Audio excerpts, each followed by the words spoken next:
What is up, guys? My name is Jazz. I'm a Surge Deathblade main over here in NA, and I thought I'd make a quick guide on everything you need to know to properly play Surge.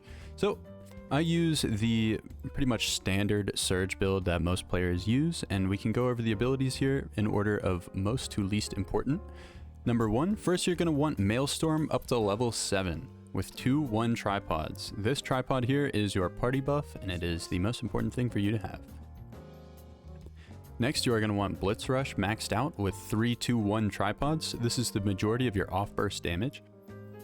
And then Soul Absorber with 3-1-2 tripods, and this will be your second highest damaging ability whenever you're not using your actual Surge skill. Then you want Wind Cut with 3-3-2. Then next up, you're going to want Void Strike with 3-2-2. Or you can go with Dark Explosion here at the bottom for a little bit extra DPS if you're more confident in your abilities. Or if you're using Supercharge, you want to use Dark Explosion because Dark Dimension does not get the damage bonus. Then you are going to want to max out Dark Axle with 1-1-2 tripods. Then you should max out Spin Cutter with 2-3-1 tripods. And lastly, you should try to level up Earth Cleaver with 3-3-2 tripods. But both Spin Cutter and Earth Cleaver are perfectly fine at level 4. You do not need them at level 10 until you have the points to do so. So if you are lacking on skill points, these are going to be the ones you want to drop down to level 4. One important difference to note with the Void Strike tripods is if you use Dark Dimension versus Dark Explosion. With Dark Dimension, you can just tap the key and not do the full charge, and you still get this puddle that generates you stacks. But if I reset my cooldowns really quick and swap my tripod over to Dark Explosion, if you just tap the key, you do not get the puddle and you have to do the full charge.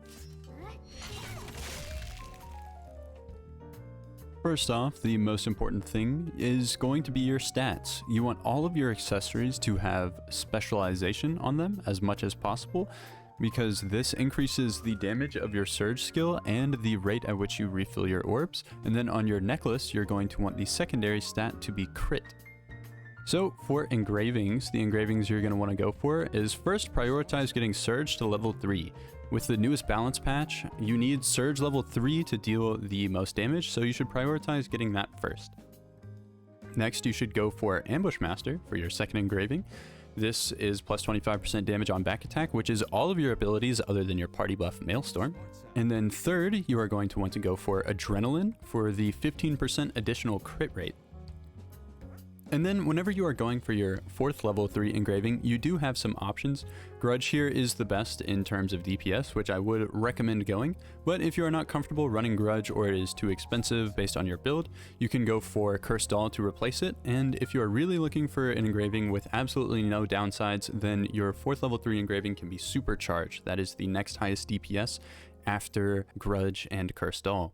For gems on a Surge build, you are going to want 4 damage gems and 7 cooldown gems. You want to get Surge skill damage, this is going to be your most important. Blitz Rush damage, this will be your second most important damage gem. And then Soul Absorber damage, your third most important, and Void Strike damage, which is your 4th most important gem. And then when it comes to cooldown, your most important cooldown gem by far will be your Maelstrom cooldown. This is your main limiting factor in your cycle speed and how often you can cast surges. So you actually want a high level Maelstrom cooldown gem if possible. And we are going to have Blitz Rush cooldown, Wind Cut cooldown, Spin Cutter cooldown, Dark Axle cooldown, Soul Absorber cooldown, and Void Strike cooldown. And for cards, you are going to be running the Light of Salvation set whenever you can get it awakened. If you do not have the Light of Salvation set, I'm using it now because I'm only 1 card away from awakening mine. But if you have the Lost Wind card set, you should be using that for the additional crit rate until you have enough Light of Salvation cards to get the 18-piece awakening. Now let's just go over the basic 20 stack cycle that you should be using all the time. First, we're going to start with your Death Trance, then we are going to do Spin Cutter, Wind Cut, Blitz Rush, Maelstrom, Soul Absorber, Void Strike, and then spin cutter, and I like to do wind cut again just for the assurance, right? And this allows you to hold on to your counter and your mobility skill, Dark Axle. You do have some options when doing your basic combo though. As long as you start and end with Spin Cutter and Wind Cut, you can really use Maelstrom, Soul Absorber, Blitz Rush, and Void Strike in any order. Let's say I am actually fighting a boss and having to dodge, and I get these abilities off. Now I've got a little bit of time to think. You do have around 30 seconds before Death Trance ends.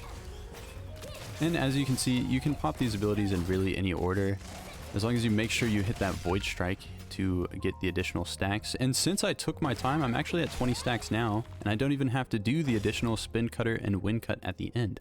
The only reason you have to do those when you are doing the combo as fast as possible is because Surge has an internal 0.4 second cooldown before you can generate another stack. One important thing to keep in mind is that Deathblade has a couple abilities with super armor on them. Whenever you activate your Death Orbs, you gain super armor on this quick burst. You can use that to tank a couple hits. You also have super armor on Dark Axle, which goes all the way over a boss. So this is great to either get yourself out of a sticky situation or to line up that back attack on the boss with your Surge skill. And lastly, whenever you actually cast your Surge skill, you also have super armor. Another handy trick is the fact that those abilities actually chain together. So if you are in a really sticky situation, maybe you're in a damage over time effect or you're worried about dying, what you can do is you can activate 2 super armors and chain them together by holding down your Dark Axle. So for example, you can activate your identity and then hold the D key down, and you will have super armor through all of that. So if you get hit anywhere in that chain, you will not be hit stunned. Your main combo for regenerating all of your orbs whenever you have absolutely no identity gauge is going to be Maelstrom, Soul Absorber, Void Strike, and Blitz Rush. That will get you all 3 if you get the full charge on your Void Strike, but if you don't, then you can use Earth Cleaver to fill in the gap.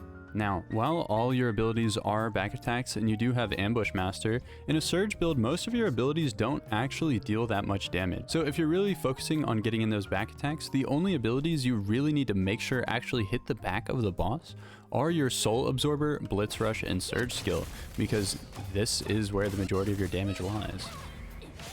And that is going to be it for my Surge guide. Hopefully you guys learned a lot, and if you have any questions, feel free to stop by my Twitch and ask, or you can ask down below in the comments, and I will try to get back to you as soon as possible.